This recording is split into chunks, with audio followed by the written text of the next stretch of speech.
Phase 2, separation. When God removes you before he reveals you. One of the hardest things for a prophet to understand is this: God will separate you before he explains you. And this is where many people become offended with God, because they expected elevation but encountered isolation. They expected doors but experienced distance. They expected celebration but entered hiddenness. What they did not understand is God was protecting the development of their spirit, because prophetic people are extremely sensitive by design. A prophet does not just hear words, they absorb atmospheres. This is why certain environments suddenly begin suffocating you. You walk into rooms and feel drained. Conversations start feeling heavy. You begin discerning jealousy without anyone speaking it. You feel grief around people smiling in your face. Your spirit starts detecting warfare hidden behind casual interactions. And it confuses you because externally everything looks normal, but internally your spirit is reacting. That is separation beginning. God starts increasing your spiritual sensitivity so you stop bonding with what is secretly damaging you. Because if prophets are not separated correctly, they will spend years bleeding in environments they were only supposed to pass through. Some prophets were never rejected, they were being redirected. But because the separation hurt emotionally, they interpreted it as abandonment instead of protection. What makes this phase painful is that God often removes emotional crutches. People you leaned on begin disappearing. Places that once comforted you no longer feel safe. Even things you once enjoyed begin feeling empty. Why? Because God is disconnecting your identity from dependency. A prophet cannot become addicted to needing people to feel secure. If affirmation becomes your oxygen, warfare will suffocate you. So God allows seasons where nobody claps, nobody confirms you, nobody understands you.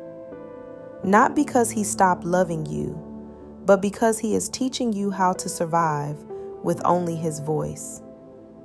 This is the wilderness dimension of prophetic development. And wilderness is not just a location, it is a stripping. God starts stripping dependency on applause, dependency on attention, dependency on emotional attachment, dependency on being understood. Because if prophets are not emptied correctly, their emotions will start speaking louder than revelation. And this is where many immature prophets become dangerous. They begin prophesying from wounds instead of wisdom, speaking from rejection instead of revelation, reacting emotionally and calling it discernment, entering warfare that heaven never authorized. But separation teaches restraint. It teaches everything you discern is not yours to confront. Everything you feel is not yours to announce. Everything God shows you is not for public release. Sometimes God lets prophets see things just to teach them how to pray. This phase also exposes hidden idols, not statues, not golden calves, people, approval, relationships, platforms, visibility, being needed. Because anything you cannot lose without losing yourself can become an idol.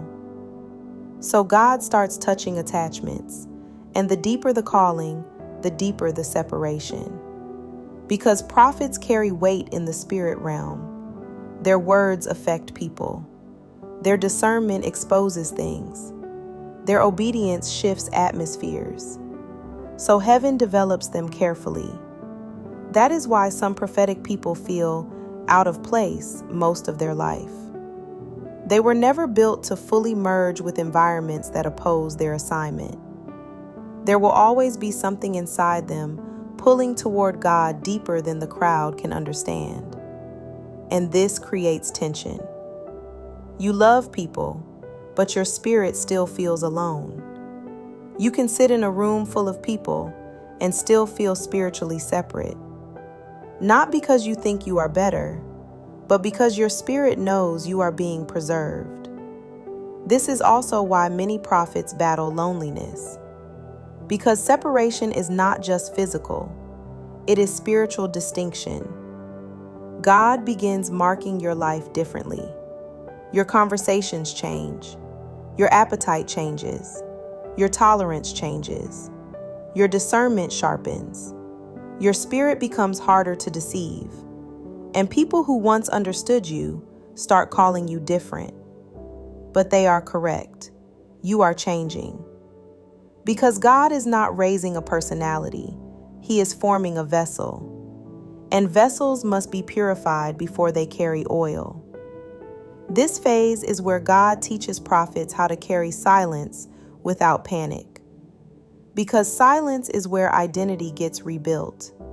Not the identity people gave you, not the identity trauma created, not the identity survival forced you into, but the identity heaven saw before people touched your life. And until prophets become rooted in that identity, visibility would destroy them.